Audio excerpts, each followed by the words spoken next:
guys. So long time no vlog. Ang tagal nating hindi nakapag-vlog. It's because na busy talaga ako. Parang huling vlog ko 2 weeks ago na. And hindi talaga ako, umalis ako pero hindi na ako nag-vlog. It's because saglit lang naman ako sa labas, tas minsan kasama ko yung mga friends ko, gano'n. So mas pinipili kong makabanding sila kaysa mag-vlog ako, ganun. So, ayun na nga, long time no vlog. Bale, today, pupunta tayo sa vet ni Miko. Actually, kahapon, hindi ko siya na-vlog kasi nagmamadali din ako, and ayun na nga, to spread awareness kung ano yung nangyari kay Miko. Si Miko kasi, di ba, Shih Tzu siya, tapos magti-3 na siya this coming December. Ganyan. So kahapon, parang ilang araw ko siyang napapansin na hindi kumikibo. Ganon. Ang nangyari, sabi ko, makikipaglaro na lang muna ako kasi nga sobrang busy ko nga nitong mga nakaraan. Kaya hindi ko sila masyadong nalalaro nila Mika. And then nung nangyari, umupo ako doon sa sahig. Sabi ko, ano to, ba't nang tahimik ni Miko? Bakit hindi siya normal, ganyan. Hanggang sa nakita ko na meron pala siyang sugat sa paa na dinidilaan niya. Tapos namagana. Hindi ko alam. Yung maga niya ganito ka yung lapad niya dun sa skin niya. Tapos sabi ko, hala, anyari, ganyan. Tapos umiyak siya. Tapos talagang kumalat siya sa hita, paakyat. Parang rashes, ganun. Tapos may part na parang maga, gumanon, umangat. And then, kinabukasan, yun ngayong kahapon, dinala ko siya sa vet. Nalaman nga na meron siyang fungal infection. Bale, ang ginawa sa kanya, in-injection siya ng amoxicillin, ng anti-allergy, tapos ng vitamins, ganyan. Tapos niresetahan siya ng parang something panlinis, tapos pamahid, parang ointment. And nagkakalaga yun ng yung isa 650, yung isa 500, ganyan. Tapos medyo din talaga, medyo pricey, pero syempre para lang ma-save yung mga alaga natin, kailangan talagang gumastos. Ganun. Tapos hindi ko pa siya nabibilan talaga ng amoxicillin. Since nag-amoxicillin siya kahapon, in-injectionan siya. Kaya ngayon, bibili pa lang ako, and hindi ko na muna siya paiinumin kasi idadaling ko nga siya dun sa may vet, and sasabihin ko na lang na injectionan siya ng amoxicillin para safe na siya ngayong araw. And tomorrow na lang, dun na lang siya mag-start ng amox niya. Nabibilin ko later. So ngayon, pupunta tayo kasi magdamag siyang nilagnat. Hindi ko siguro sasabihin sa akin na hindi, paano mo nalaman na nilalagnat, ano ka ba, na-check mo ba yung temperature niya? So, actually, masisense mo naman yun, diba? Kung may sakit siya, may lagnat siya, or what, ganyan. Pero kagabi, sinisipon si Miko talaga, tapos hindi niya na maidilat yung mata niya, like ganyan na siya. Tapos, may lagnat talaga siya kasi hindi siya normal mainit-init si Miko. Ganyan, kaya pinainom ko siya ng paracetamol, 1/4 nung isang bilog, diba? Tapos hinati ko pa sa gitna, tapos hinati ko pa, 1/4 lang. And then, every time pinapainom ko siya noon, every 4 hours, nagiging okay siya. Pero bibihira siya gumalaw, bihira siya umano. And may napansin ako sa kanya na parang malaki yung tiyan niya. Dati pa naman malaki tiyan niya. Pero kasi nag-worry ako since may nararamdaman nga siya ngayon. Kaya sabi ko, dadaling ko siya sa vet, papalabs kami. Ipapacheck ko yung chemi niya, yung lahat ng yung blood chem niya, ganyan. Kasi nga, para talagang feeling ko talaga may something dun sa tiyan niya. Yun yung nasa-sense ko talaga. Kasi kagabi, iba yung hinga niya, iba yung galaw ng niya, yung ganyan. Basta ganun. Basta ang dami kong, medyo, hindi ko alam, pero medyo nagkaka-anxiety talaga ako. Kasi kagabi umiyak na ako. Naiyak talaga ako kasi yung hindi ako sanay na nakikita na ganun yung si Miko. Sanay ako sa kanya na masigla siya, na ganyan, malakas, ganyan. Si Miko kasi, simula na nakuha ko siya, hindi pa siya nagkasakit talaga. Yung kidney lang na medyo nag-elevate yung creatinine niya. Kaya, yun lang talaga, yun yung ito yung pangalawa. Kaya so alam mo yun, yung si Miko yung example na yung sinabi nila na magastos daw yung Shih Tzu, ganyan. Magastos sa mga vet, sa vaccine, ganyan. Pero, hindi ako na-stress kay Miko talaga. Siya yung aso na bahala ka dyan, independent talaga. Iwanan mo ng dog food yan, kakainin na lang niya yan. Ganon siya. Iwanan mo ng tubig, well, hindi siya yung maarte sa ano. Pag hindi siya kumain, di baro siya, parang ganun siya ka-independent ko. And sana wala talaga siyang sakit. Wala siyang, hindi umano yung kreya niya, hindi siya ganito, ganyan. Kasi kumain siya kagabi, malakas siya kumain kagabi. Hindi lang siya uminom. At ayun pa yung pinag-worry ko talaga na minamanual ko siya ng inom. Every hour, talagang kumuha ko ng cotton, tapos ginagano ko sa kanya kasi madedehydrate siya. So, ayun, yun lang naman. So, yun lang naman guys, bali malakas ngayon yung ulan. Pero susunduin ko muna si Miko doon, papakuha ko kay ate, and yun, pupunta na kami. Kasi magsasara na yung it's already 2:17, and I believe, pag Saturday, parang mga 3 or 4 lang sila. Ganon. And ang importante lang naman sa akin is makuhanan si Miko ng dugo para tomorrow makuha ko yung result. So, yun lang naman guys. Bali, update ko kayo mamaya. And, yun lang. Bye!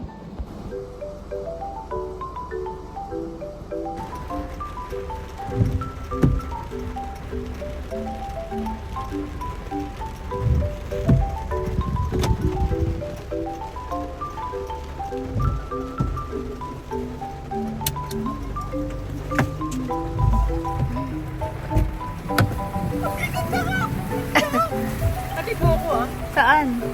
Sunod lang. Lakas mo. Anong oras na? Ano ba?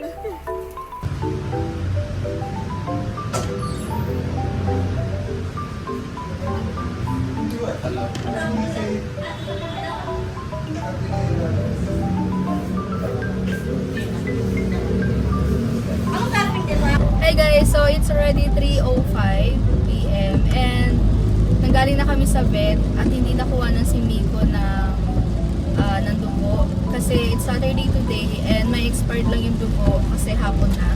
So dapat umaga kami nagpunta and para bukas sa Monday yung result. Kung ngayon siya kukuhanan, masisira lang daw yung dugo. Kaya sabi nung vet niya, bukas na lang siyang kuhanan or sa Monday para Monday na lang din yung result. Kasi kung bukas siya kukuhanan, Monday din naman yung result. Kaya dapat parang mas okay na isahan na lang. Yun lang naman, bali nagpa-inject na ako kay Miko ng nung amoxicillin niya, antibiotic. Kasi 7 days. And hindi pa ako talaga nakakabili kasi nung antibiotic niya dun sa Mercury. Kaya sabi ko sa doktor kung pwedeng injection na lang para safe na siya the whole day. Kasi nga, hindi ko rin talaga mapapainom siya ng twice a day kasi wala pa akong nabili. And pag in-injection siya dun sa batok niya, yun na yun, yung for the whole day. So, in-injection siya ng amoxicillin and ng prednisone para sa cutting. Ganun. Kasi makati talaga yung paa niya, gawa nga na may sugat, tapos may nana. Yun yung talaga. So, lesson so, maulan talaga, sobra. So, lesson learned guys, huwag niyong hayaang nakapaa yung mga bebe niyo sa labas kasi madumi yung labas. Kasi si Miko, pinapaihi ko siya sa labas ng bahay. Tapos, nakapaa lang siya. So, yun, natatapakan niya yung mga keme, ganyan. Tapos, hindi ko nahuhugasan yung paa niya.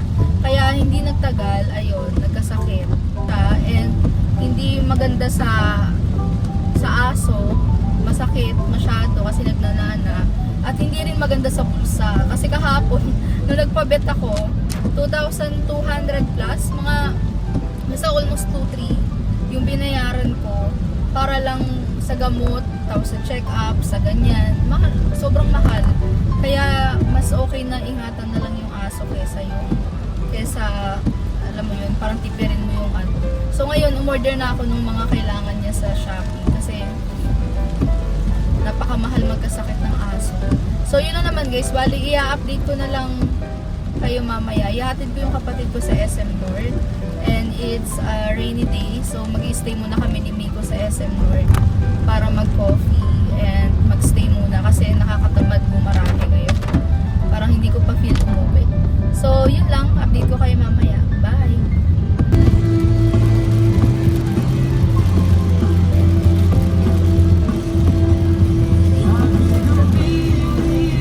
So, nandito na kami sa SM. Wala naman tong sakit. Ayan. Nilagyan ko siya ng plaster sa paa para hindi na madumihan yung paa.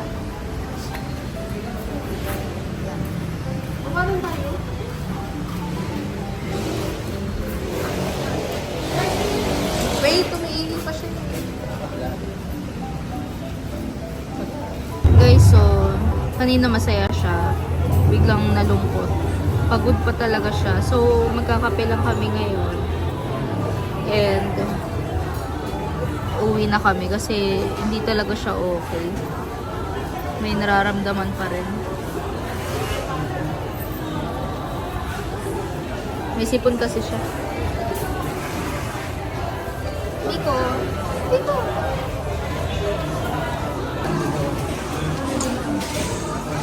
Mamadali na siya, guys. Layo nun, dun.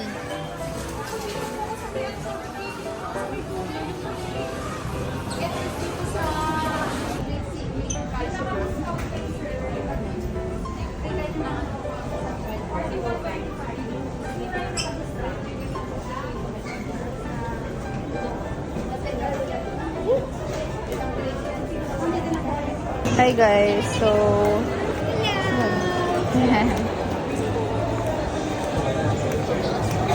pinagtitingin na si Miko kasi ang taba-taba. Yan. Na-realize ko sobrang taba pala ni Miko. Kailangan na mag-exercise. Ayan, no? Lakad lang kami ng lakad. Dali ka na. Tayo. Naghahanap kami ng pet shop. Wala kaming mahanap.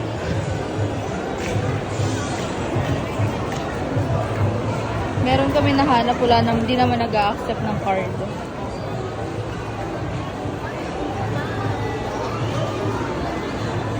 So, hahanap lang kami. Wait.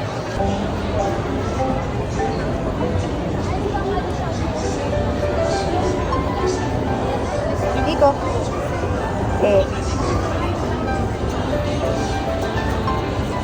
Ayan na, ayan na.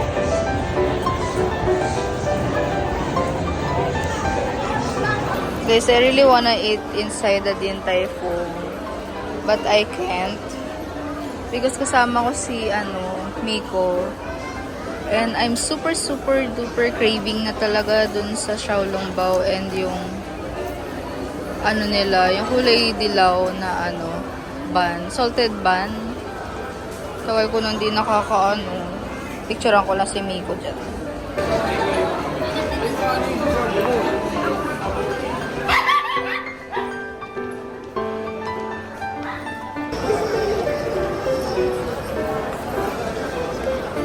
A lot of people.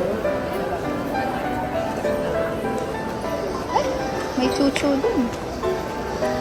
Chuchu. Hindi nakita ni Miko.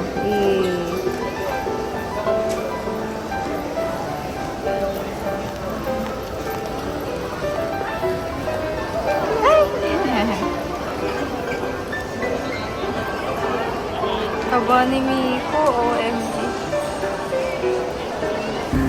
Hi guys, so dadaan muna kami ng Pet Express. Then, bibilang ko ng pagkain si Miko. Gutom na kasi. Nag-antibiotic kasi siya, pero hindi pa siya kumakain. Kaya kailangan niya na kumain.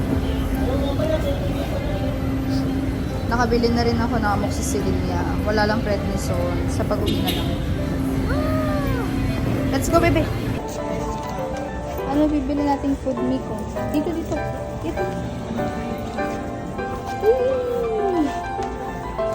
Ayun. Food mo. Gutom na to. Higa. Eh.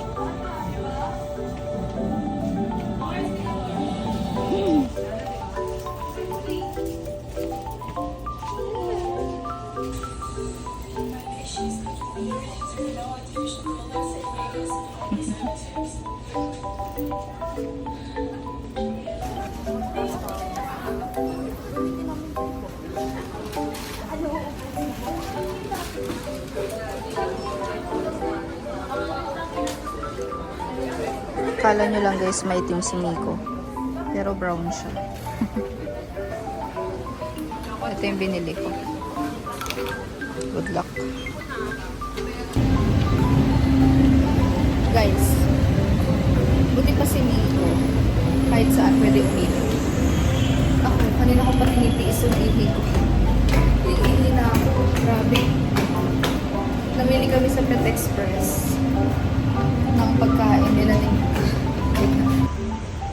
hi guys, pinapakain ko si Miko. Kasi gutom na to, wala pa siyang almusal. Panghalian. Pero kumain naman kasi siya kagabi. Ayan. Binila ko siya sa Pet Express. Mga pagkain. Umaya na kami uuwi kasi medyo rush hour pa. Ba't grabe naman yung gutom nito? Wait lang. Pero minsan naiisip ko, baka gutom lang siya kaya siya mahina. Pero ang dami niya kinain kagabi, like liver. Ganun. Ayusin ko lang. Wait lang.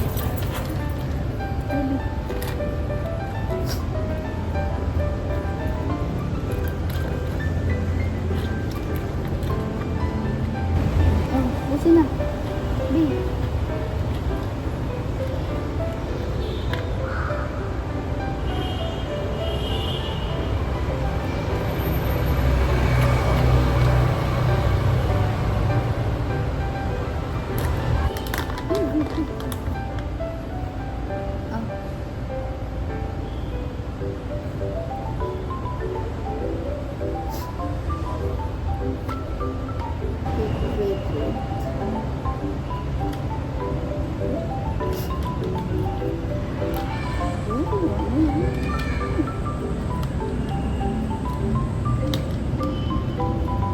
Ligana.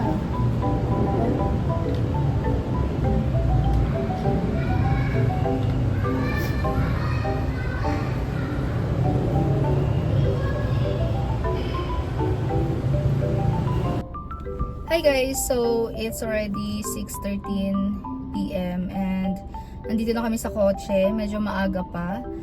Kadalasan kasi pag mga ganitong Saturday, hindi naman talaga ako umuwi agad or hindi ako umuwi. Ganon. Umaalis talaga ako ng bahay and nagliliwaliw. Kaso nga lang, since may mga schedule si Miko at kailangan ko siyang bantayan, kaya hindi siya pwedeng iwan. Hindi ako pwede umalis. Ganon. Kaya ang siste, sa bahay lang ako hanggang sa maging okay siya. Meron kasi siyang, 'di ba, fungal infection and it's not good. Buti na nga lang medyo naagapan because if not, pwedeng mag-cause ng mga complications dun sa mga organs niya. Yun yung sabi sa kapag hindi naagapan yung fungal infection. So wala naman kami masyadong ginawa, namili lang kami sa Pet Express ng mga pagkain nila ni Mika and na-realize ko na baka gutom lang siya. Kaya ganun yung panghihina niya kagabi. Pero kagabi kumain siya, like yung atay na may sabaw ng pinaglagaan na atay and yung atay na may isa pang sabaw basta madami akong binigay sa kanila. And si Kobe tsaka si Mika busog naman talaga and even siya, kaya nga laki-laki ng tiyan niya. Pero hindi ko alam bakit parang sobrang sobrang gutom niya. Kung makikita niyo doon sa video, sobrang ang lakas niya kumain and nakakatuwa kasi malakas siya kumain. Yun ang importante, malakas kumain at hindi kasi kung isa yun sa magiging problema ko, yung na hindi siya kumakain, doon ako talaga sobrang kakabahan and talagang hindi ko carry kasi kagabi hindi siya umiinom. Ang ginagawa ko, nilalagyan ko lang ng cotton, binabasa ko yung cotton tapos pinapadila ko siya para mainom niya kasi hindi siya umiihi, hindi rin siya tumatae. So ang mangyayari, made-dehydrate. Ganun yung naging sistema namin kagabi, kaya talagang na-stress ako ng todo. Talagang talagang iba yung stress ko kagabi. Nanonood na lang ako ng K-drama para medyo malibang. Pero talaga iniisip ko siya. Sabi ko, kailangan mapalab to, kailangan may ganyan. Pero ang good thing, feeling ko na-stress lang siya kahapon kasi dinala siya sa vet. Na-stress siya sa sugat niya kasi nga may nana. Feeling ko ganun. Kasi kanina nung dinala ko siya sa vet, nanginginig siya. Kaya, ayan. Kaya feeling ko yun lang yung reason. Kaya bakit siya nilagnat, ganun. Kanina kasi tinemp siya, wala naman siya lagnat. Pero kagabi, for sure, may lagnat siya. Alam ko, kasi ramdam ko naman na may lagnat talaga siya. Mainit siya, tapos di niya maidilat masyado yung mata niya. Talagang, unlike ngayon na medyo malakas na siya, medyo nakakagalaw, nakakatayo na. Kagabi kasi wala talaga. Steady lang siya. Tapos tumatalikod lang siya sa akin. Ganun. Kaya nai-stress ako kasi syempre ito yung panganay ko eh. Ito yung ano ko eh. Parang dito ako nagsimula. Kaya sobrang nalulungkot ako kapag may sakit. Hindi kasi ako binibigyan ng sakit ng ulo nito. Kaya pag may sakit matindi. So yun lang naman guys, bali pa uwi na kami and wala naman na akong ibang gagawin. Hindi ko alam kung matutulog ako, magtatrabaho ako since may mga pending pa akong work na hindi natapos, kakanood ng K-drama. Pero let's see na lang mamaya. Bali, thank you so much guys for watching. And I hope na may mga vlog ako na mga sunod. Sana. Kasi ang pinaplano ko talaga is next year. Pero sana itong mga susunod na buwan, itong mga susunod na araw, linggo, ganyan, ma-i-vlog ko. May mga times kasi na parang gusto ko lang muna ng private life. Ayoko lang muna magsalita. 'Di ba may mga ganong moment na. Yun lang naman guys. Bali, thank you so much for watching and see you on my next vlog. Bye!